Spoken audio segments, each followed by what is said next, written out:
Army cut with semi-platap ang gupit natin ngayon mga idol. Gusto niya ng maikli para matagal ulit siya magupitan mga idol. Palaging platap talaga ang pinapagupit ni idol sa akin. Ngayon niya lang pinaiklian ng ganito kaikli mga idol. Dahil nainitan daw si idol sa buhok niya. Pag gusto niyo magpa-presko mga idol, sakto talaga ito sa inyong ganitong klaseng gupit. Idol, nakaabot na dito sa Lucena. Dennis Alvarez, shout out sa iyo idol at shout out din sa buong taga Lucena. Masarap talaga sa mata yung ganitong klaseng gupit mga idol. Pag natapos, maaliwalas talaga siyang tingnan mga idol ba. Bagay ito sa mga high blood mga idol. Risko at hindi siya mainit. Hindi ko na ipinaliwanag ang bawat step by step ng paggupit ko dito mga idol. Dahil meron na rin akong video dito mga idol na ganitong klaseng gupit. Nagawa na rin ako ng tutorial ng ganitong klaseng gupit mga idol. Pero kung mayroon pang mag-request mga idol na hindi masyadong naintindihan, pwede pa ako gagawa ulit ng ganitong klaseng gupit mga idol na tutorial. Marami kasi nag-comment mga idol na hirap daw sila sa plata. Ang ganitong klaseng gupit kasi mga idol, hindi to masyadong mahirap dahil semi-platap lang naman to with army cut. Ang platap kasi mga idol, may kantuhan talaga yon mga idol. Marami na rin akong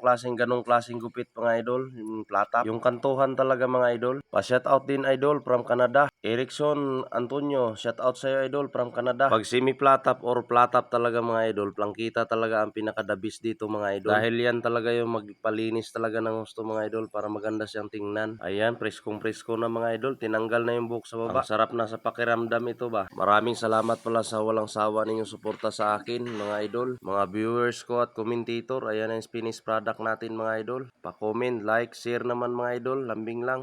Bye-bye, ingat.